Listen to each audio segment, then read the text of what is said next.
먼저 기호 2번 안봉원 후보의 후보간 질의가 있겠습니다. 상대 후보를 지목해 주시고 질의해 주시기 바랍니다. 네. 기호 1번 한동혁 후보님께 질문 드리겠습니다.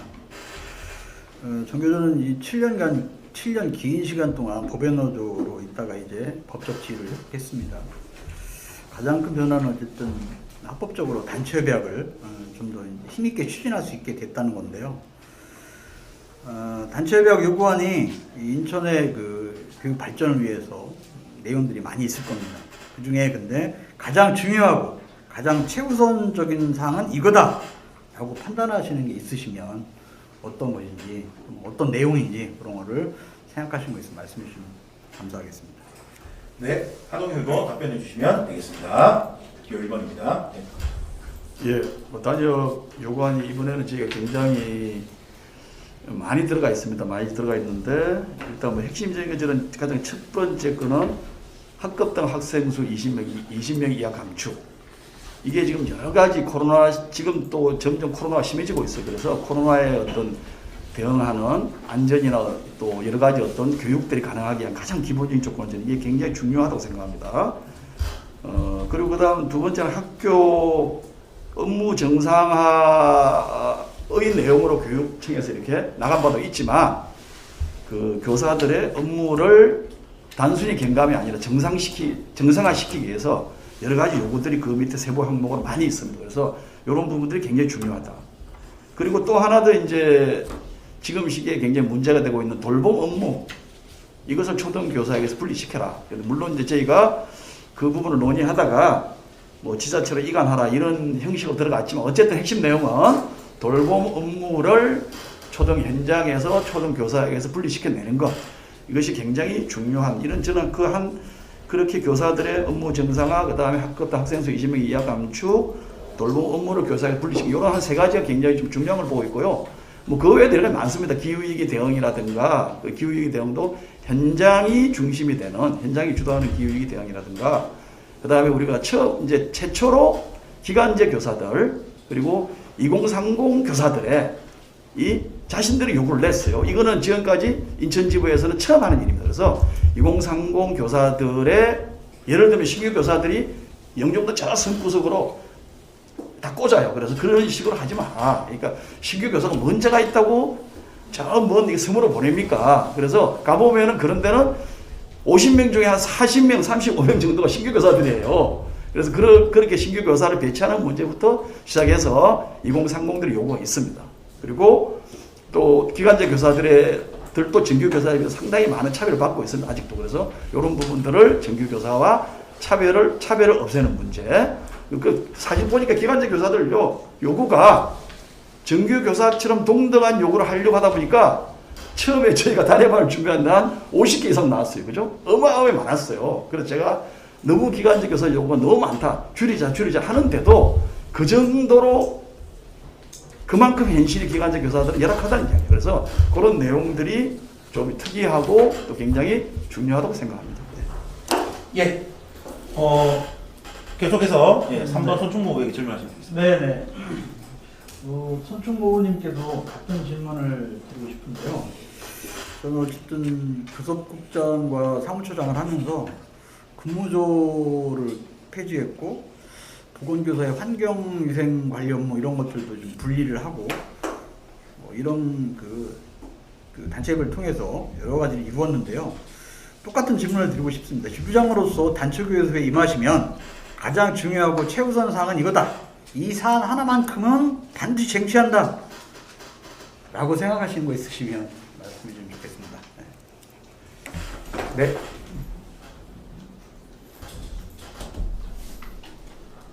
예, 말씀하시면 됩니다. 예. 시간이.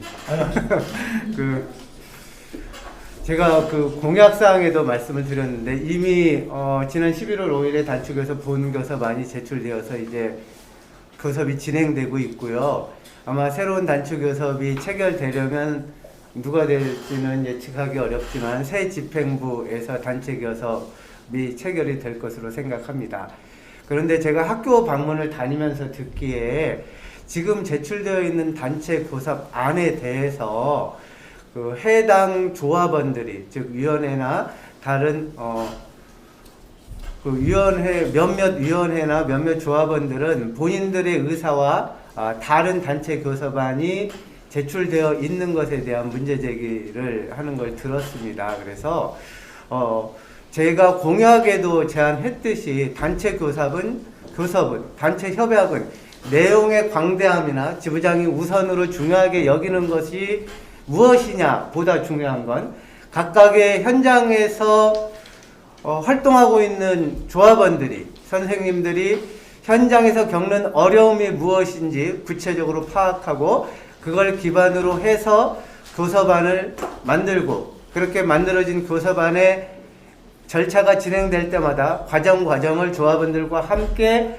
풀어가면서 단체 교섭을 체결해 나가겠다. 그리고 최종적으로 물론 일반적인 사업장이나 일반 노조법에 보면 단체 교섭은 조합원이 총투표로 인준하는 게 일반화되어 있습니다. 그런데 정교조는 그동안 단체 교섭을 제대로 체결하지 못해 왔기도 하고 법의 노조 7년이라는 시간을 거치면서 어쩔 수 없는 한계가 있어서 대의원대회를 통해서 단체 교섭을 인준한 측면도 있습니다. 그러나 이제는 우리가 다시 단체 교섭이라고 하는 노동조합의 꽃이라고 불리는 이 단체 교섭을 조합원들이 최종적으로 인준하는 투표를 통해서 교섭사항을 결정하도록 하는 것. 저는 정책을 조합원들에게 다시 돌려주는 방식으로 단체 교섭을 체결하겠다는 말씀을 드립니다. 예, 시간 남았는데, 예, 알겠습니다. 예, 간단히 말하면 교삽 아니고 교섭입니다. 예. 교섭이라고 했는데 네, 마스크 때문에 그렇습니다. 네네. 예, 충분히 이해했습니다. 예, 잘 들었고요. 다음은 기호 3번 손충모 후보의 후보간 질의가 있도록 하겠습니다. 상대 후보 지목해 주시고 질의해 주시기 바랍니다. 네, 저는 두 후보에게 동일한 질문을 드리고 싶은데요. 답변 순서는 제가 정하나요? 네, 그러시면 됩니다. 네, 그러면 제 옆에 멀리서부터 할까요? 이것도 재밌군요. 자, 멀리서부터 하겠습니다. 안봉환 후보. 가까이부터? 시간 가고 있습니다. 시간 갑니다. 저는 질문은 간단합니다.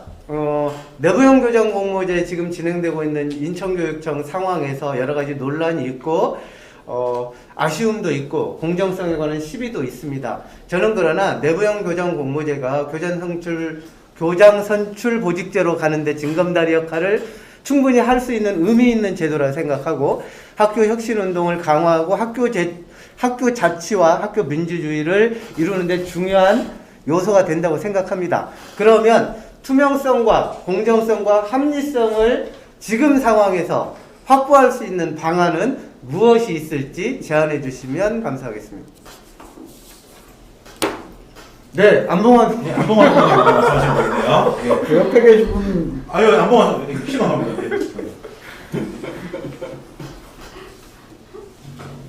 투명성, 합리성 또 뭐라고 하시죠? 공정성. 네. 투명성, 합리성, 공정성을 어떻게 확보할 거냐? 질문의 전제가 벌써 투명하지 않고 비합리적이고 불공정하다는 걸 전제를 하고 계신 것 같아요. 그래서 저는 이 학교 내부형 교장 공모제의 과정에 어떤 내용들이 있는지, 어떤 또 불투명하고 불합리하고 불공정한 내용들이 있는지 저는 잘 내용을 모르겠습니다만, 그것이 지금의 제도만으로도 불투명하고 비합리적이라고 하면, 그것이 또 많은 사람들의 공통된 의견이라고 하면, 이거를 좀 더 투명하고 합리적으로 변화시켜야 될 필요가 있겠죠. 그 방법으로는 아까 말씀드린 대로 평가를 다양하게 학교 민주주의를 제대로 이끌어갈 수 있는, 구현할 수 있는 능력이 그 교장 후보자에게 있는가 없는가를 다양한 방식으로 평가를 하면 되겠죠. 그 다양한 방식으로 평가도 하고, 구체적 평가하고, 그 다음에 동료 교사의 평가도 좀 집어넣고, 그 다음에 평가하는 인원 수도 지금의 몇 명이 아닌, 전 직원이 평가한다든가, 그러면 그 학교의 그 구성원들이 다 평가한다든가 이렇게 한다든가 해서 평가의 인원을 다양하게 많이 넣어서 그 평가의 결과가 합력을 할 수 있도록 이렇게 만들어져야 된다고 보고요. 저는 또 처음에도 얘기한 것처럼 그래서 이게 투명하고 합리적이고 공정한 것이 좋긴 한데 좋은데 정말 이것을 바라보는 사람들의 관점과 시각이 난 다양하다고 봅니다. 이게 뭐 어떤 사람들은 투명하다고 보고 어떤 사람은 합리적이라고 어떤 사람은 공정하다고 하는 사람도 있는가 하면 왜 전교조에서 이 내부형 교장 공모제에 대한 관심과 그다음에 이런 문제에 대한 문제 제기를 왜 이렇게 많이 하지? 왜 노조가 교장을 누가 되냐 이 과정에 대해서 왜 민주적이어야 된다라고 자꾸 얘기를 하는지 이런 것에 대한 근본적인 문제를 제기하는 사람도 있습니다. 어쨌든 그래서 저는 뭐 불투명하다면 비합리적이라면 불공정하다면 아까 말씀드린 대로 그러한 방법들이 있다. 그러나 그 전제에 대해서는 다양한 시각들과 다양한 주장들이 있기 때문에 뭐 전적으로 동의하진 않는다. 이렇게 말씀드리고 싶습니다. 이상입니다. 예, 하동현 후보자님 말씀해 주시면 되겠습니다. 네, 저는 이거를 굉장히 전문적으로 연구를 많이 한 사람입니다. 네, 내부 공무형 제도에 대해서 저는 발제까지 했습니다. 토론에. 그래서 이제 투명성 문제가 왜 제기되냐면요. 지금 내부 공모제 심사를 하게 되면은 학교에서 1차 심사를 하지 않습니까? 그 2차를 교육청, 지역교육청에서 합니다. 그런데 이게 이제 대부분은 심사 기준이 있죠. 그 심사 기준에 따라서 1차 심사 결과 점수가 나오겠죠. 1등, 2등 나오겠죠. 근데 이게 예를 들어서 교육청 가서 점수가 뒤집힌단 말이에요. 뒤집히는 경우가 있었죠. 그러면은 당사자가 납득해야 될 거 아닙니까? 그래서 저는 투명성이라 하면 여기서는 점수, 심사 결과, 점수 이런 것들이 공개가 돼야 된다는 거죠. 적어도 당사자에게. 그렇지 않습니까? 그런데 저는 그렇다 하더라도 이거는 심각한 문제가 있다. 그래서 공정성에 문제가 있다. 왜냐하면 2차를 교육청이 심사하고 3차를 교육감이 단수 후보, 즉 한 명을 교육부 장관에게 추천합니다. 그래서 이 과정에서 교육지원청에서 심사위원을 선정하는 과정부터 누가 되느냐, 선정 기준, 그 다음에 실제 심사 과정, 여기에 교육청의 의도가 개입될 소지가 공간이 열려 있는 거죠. 그래서 저는 이 내부 공모형 교장 제도는 그 제도가 가지고 있는 본질적인 구조적인 내부적인 한계 때문에 결론적으로 말하면 투명성, 공정성을 이 제도 틀 안에서 담보한다는 것은 굉장히 한계를 갖는다.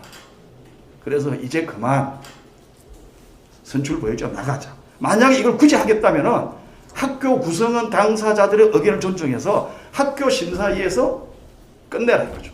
교육청으로 가지 말라는 거죠. 예, 고맙습니다. 예, 답변을 잘 들었습니다. 마지막으로 기호 1번 하동혁 후보의 후보간 질의가 있도록 하겠습니다. 상대 후보 지목해 주시고 질의해 주시면 되겠습니다. 이거보다 빨리 질문을 하는 거 좀 부담스러우니까 3번부터 문제 하겠습니다. 감사합니다. 예? 예, 잠시만 시간 때문에 그렇거든요. 뭐가 잘못 눌러주면 예. 예, 해주시면 되겠습니다.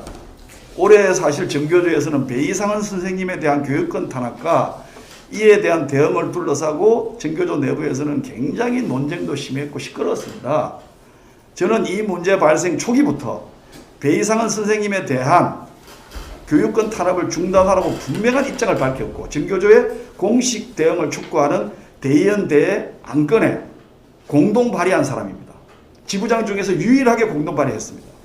그리고 미온적인 배이상은 선생님의 교육권 침해 싸움에 미온적인 본부를 공개 비판하면서 전교조가 강력 대응해야 한다고 주장했습니다. 손충모 후보는 교사들의 교육권을 특히나 강조하는 것으로 보입니다. 손 후보는 전국 대의원입니다. 전국 대의원으로서 이렇게 중요한 전국 대대에서 이렇게 논쟁이 많았던 배이상은 선생님 사건에 대해서 어떤 입장과 어떤 입장이시고 어떤 행동을 취했는지 그것을 알고 싶습니다.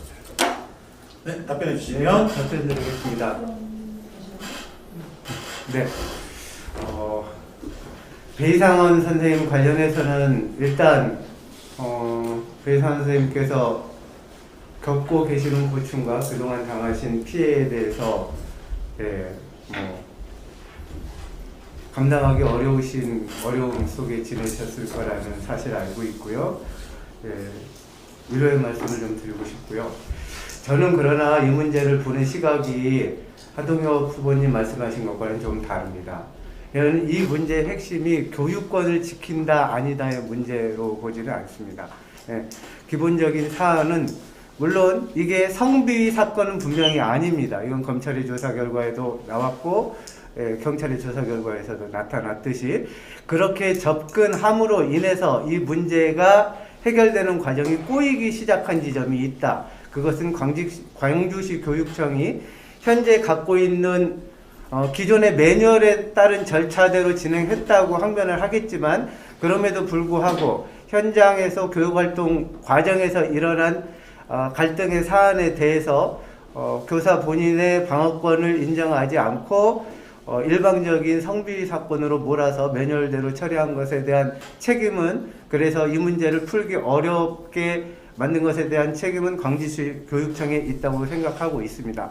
그러나 저는 학교라고 하는 교육활동 공간에서 일어나고 있는 다양한 갈등들이 어느 한쪽의 잘못이라기보다는 소통이 정상적으로 진행되지 않아서 대화가 이루어지지 않아서 발생하는 영역이 있다고 생각을 하고요.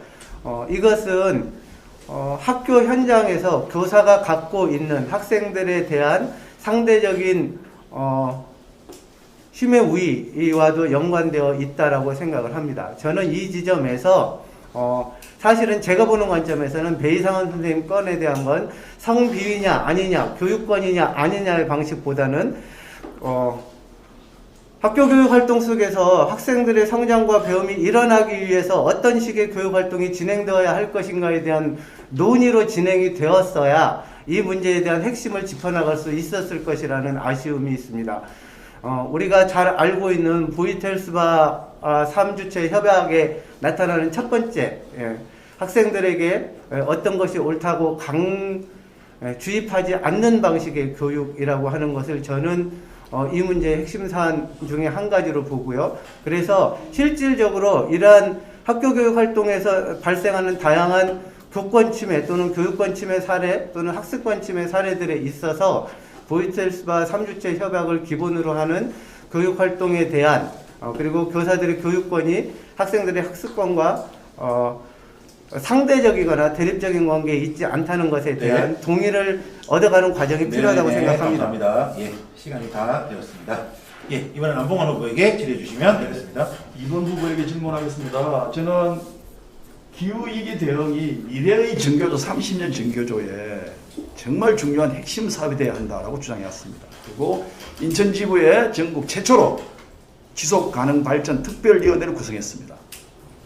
기후위기에서 가장 중요한 것은 탄소 배출 문제겠죠.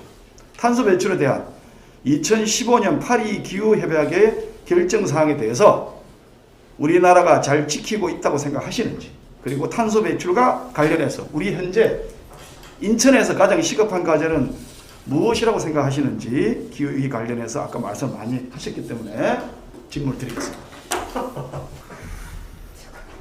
예, 답변해 주시면 되겠습니다. 유엔 환경회의 같은 느낌이 갑자기 듭니다. 갑자기 탄소 배출 파리 기후 협약이요? 네. 전문적인 말씀을 하셔서 갑자기 당황스러운데요.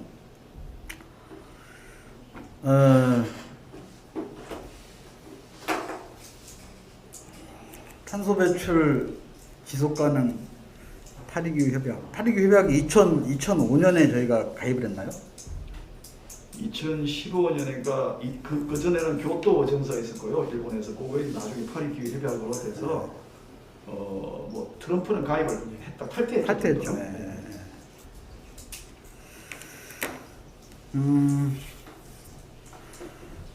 이건 사실은 뭐 논쟁의 대상이 아니죠. 사실은 결정에 몰려 있는 또 우리에게 가능한 시간이 없는 그런 문제죠. 선택할 수 있는 문제가 아니라고 저는 보고요. 탄소 배출 줄여야죠. 줄여야 되고 파리 협약 뭐 얘기하신 거 충분히 저는 뭐 동의하고 우리나라도 여기에 굉장히 적극적으로 참여해야 된다고 생각을 합니다.